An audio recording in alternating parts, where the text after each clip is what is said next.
Now that you've completed the pre-departure steps, it's time to focus on what you need to do once you've landed in Germany. And here is your checklist to settle in smoothly. Step number 1, you settle in your new home. Regardless of whether it's an apartment that you found, it's a dormitory, or it's an Airbnb, because a lot of people still cannot find something before departure. I also had some group mates who lived in Airbnb the first 1 or 2 months.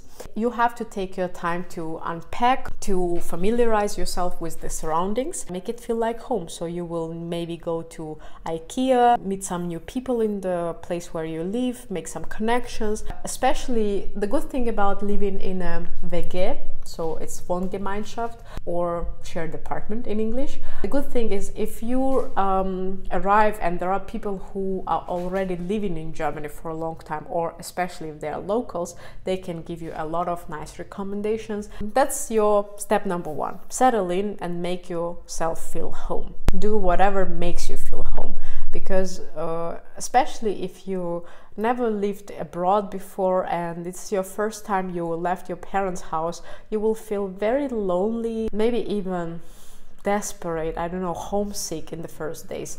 It's super important that when you arrive, you really make yourself feel comfortable. Have your pictures from home, some posters that you can put on your wall, some family pictures or whatever, something that will make your homesickness not that hard to get through. It's important to make your nest, your new nest where you're now going to live, and make some connections. When I arrived, I was lucky that while I was searching for accommodation, there was some guy who offered to pick me up from the train station when I arrived in Mainz. It gave me a very welcoming, warm touch on my first day in Mainz. I didn't feel that much of a stranger or foreigner.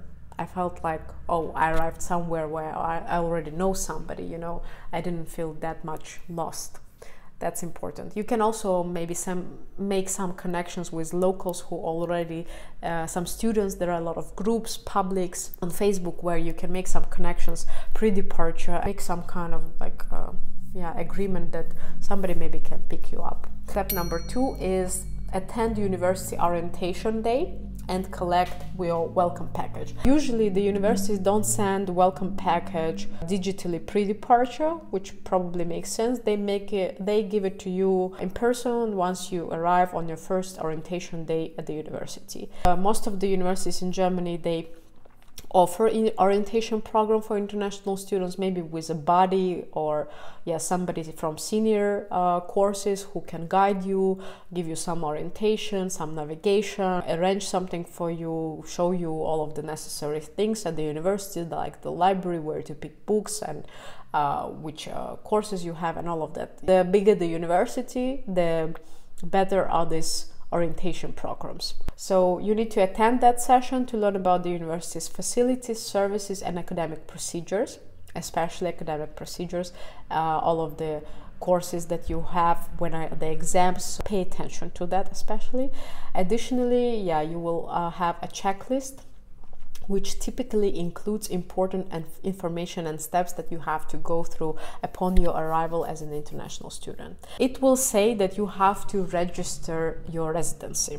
What it means? It means because you are a foreigner, you are going to stay in Germany long term, more than 6 months, you are not a tourist anymore. You have to register your residency. It's called in German Anmeldung. So you have to have official address in Germany. That's what I did in my first week, I think. I did everything in that same order as I give it to you. I arrived, made myself home, then I attended the orientation session, collected this checklist from them, and then did it step by step. Next step was registering at the local, it's called Bürgeramt. This is this official city, municipality, whatever. First you need to make an appointment. I made an appointment even back when I was still home, because you can do it online. Why? Very well known reason. In Germany, at all of these municipalities, it's very hard to get an appointment. There are very long queues, so you will have to wait. And because you don't want to miss any deadline and be late with that, maybe you can also look it up online. Usually you need to type something like Anmeldung in Mainz or in Wiesbaden, whatever city you are going to move in, and it will give you this termin calendar, appointment calendar, where you need to book it and you just need to register your new address. So you go for that, you make an appointment, and you will receive a confirmation by email. So that is step number 3. You have to register your residence. And this process is known as Anmeldung. It's essential. Without having an official address in Germany, you cannot get post, for example. So you will need to have an official address and be able to put your name on the post box outside of your dormitory, for example, or the flat where you live. Step number 4. And that's the step that I hated most about this first weeks in Germany, because it took longest. It's opening a bank account in a German bank. The thing is, when you have a blocked account, you need to transfer. They will need to transfer this blocked account providers, Coracle, Fintiba, or Expatrio, whatever. They will need to transfer monthly this minimum amount that is currently 860 something. I don't remember exactly, Google it. They will need to transfer it to your account, and this account cannot be your home bank account. It should be local German bank account with an IBAN. For that, you need to go to a local bank. I am not really an expert in this topic, guys. I had my problems with that. I hate German banks. Why?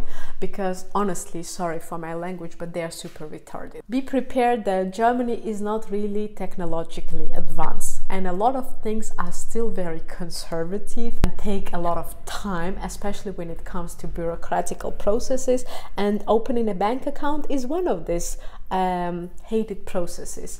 It took me, I think, 1 month to activate my account. At least 2-3 weeks, yes.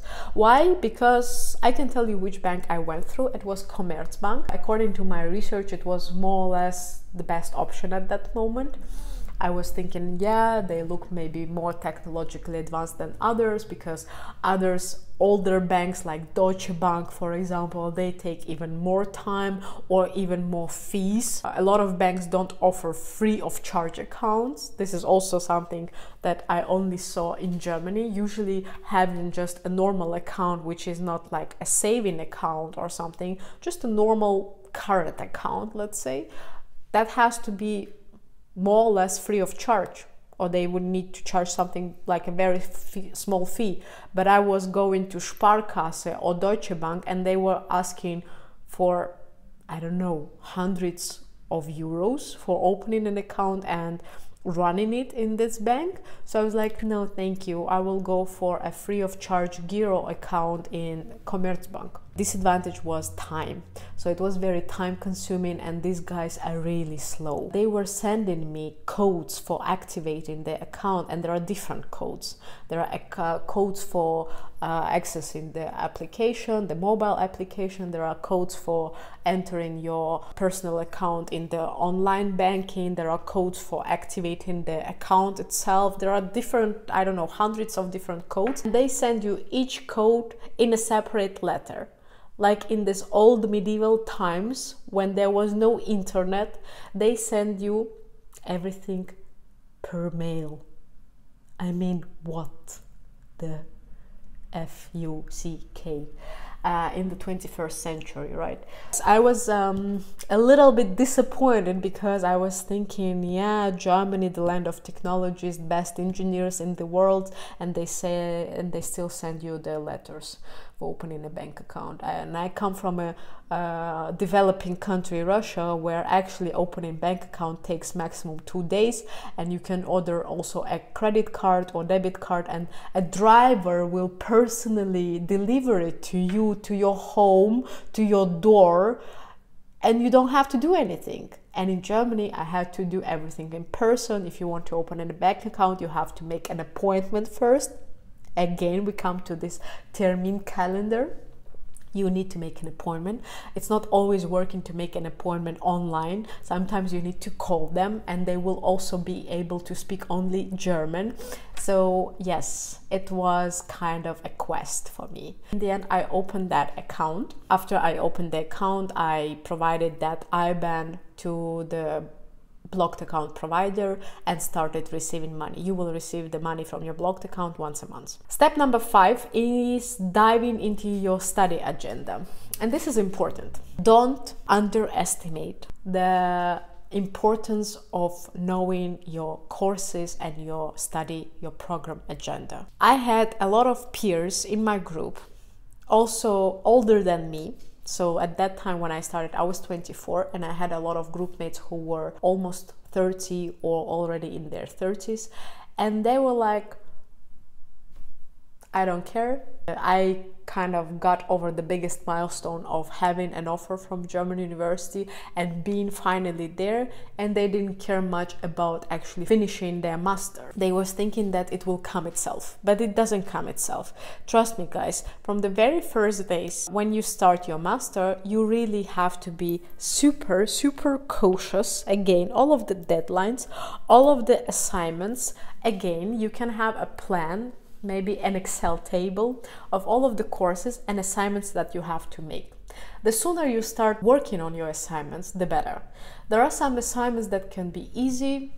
I personally have a strategy of first doing the easy stuff and then hardest things. The hardest for me was the group projects, but I can also make another separate video about complications of studying in Germany and their peculiarities of studying in Germany and German masters if you want. I'm not going to give too many details, but I just wanted to mention that make it as a separate step in the checklist, in the list of things that you have to do upon arrival, is diving into your study agenda. You need to familiarize with yourself with the program, with all of the courses that you have in your first semester, which courses are difficult, which courses are easier, what are the assignments. Get familiarized with the German system of grading. Pay attention to the cultural differences also. German professors is not the same as your professor in your home country. For some people it could be super different. For me it was more or less familiar because, as I said, I already studied in Europe. In Russia it's also not that easy, let's say, to complete a university program, and professors can be also very strict, but in Germany they were stricter, much stricter than in Russia.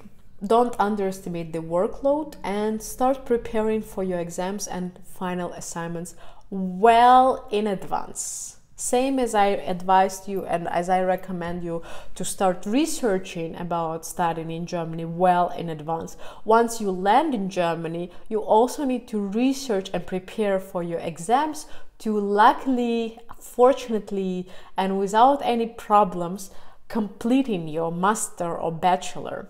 Because it doesn't make sense to go through all of that journey of entering the university, pre-departure steps, post-departure steps, whatever, if you in the end cannot complete your program and you will be kicked out of the country because you don't have a qualification. Step number 6, enjoy your new student life, but responsibly. Yes, have fun, but don't relax too much. You have to work a lot. It's important to stay on top of your studies. At the same time, I know it's hard. For me, it was very hard. As for international, for Germans it was much easier because they didn't have to go through this organizational steps. They didn't have to register their residency, to take care of their bank account. They already have everything. They just packed their stuff, moved out of their parents' house, moved maybe maximum to another city, or most of the times they even stay in the same city, but they just separate from their parents, and yeah, life just goes on. They just need to study in another institution. Before it was school, now it's university. For internationals, it's much harder. There are many parameters, many things, aspects that make your study at the university much harder. Because apart from studying, you have to take care a lot about other things. About your money, about your prospects, about your networking, about making friends. I don't know, anything. And you feel a lot of pressure. But of course, maybe it's good to have at least one day a week dedicated, I don't know, maybe a couple of hours at least, dedicated just to relaxing, also having gratitude towards yourself that you've come so far. Yes, it's very important to have this meditation phases where you are grateful to yourself and you say, good job, you've gone so far and you did it everything yourself. Do it. You need to stay organized, proactive, and that will give you a competitive advantage over your peers. I had a lot of, as I said, group mates who got too much relaxed, thinking that the hardest part is behind, but it's not true. The hardest part is in front. You have to still go through it. And they failed a lot of exams. And then they had problems with completing the master and finding a job. All of that I will tell you also in the upcoming videos about how to find a job, how to upgrade your accommodation. If you want, just give me a hint in the comments below, please. If you like this video, please like it. If you like the way I'm telling stuff, please subscribe. Also follow me on Instagram, where I give much more information on a daily basis, and you can have a sneak peek into my expat life in Germany. And I live currently also between two countries, between Switzerland and Germany, and I give kind of like an overview of how it is to live in these two countries, in these two beautiful countries. So please follow me and give me hints in the comments what you would like to know about, specifically about student journey in Germany or something else. But I think at the moment it's good. I started this series of topics. First, how to get into the German university. Now, what are the things that you have to do pre-departure? And now in this part 2, I told you what you have to do after departure. So as I said, final step is just set you up for this successful academic journey. Embrace this exciting new chapter and make the most of your time in Germany. I'm here to make your journey a bit easier, yes, and give you ground for better integration. I hope you like this video. I am waiting for your comments, for your reaction, for your feedback. Thank you for watching me. See you anytime soon. Ciao.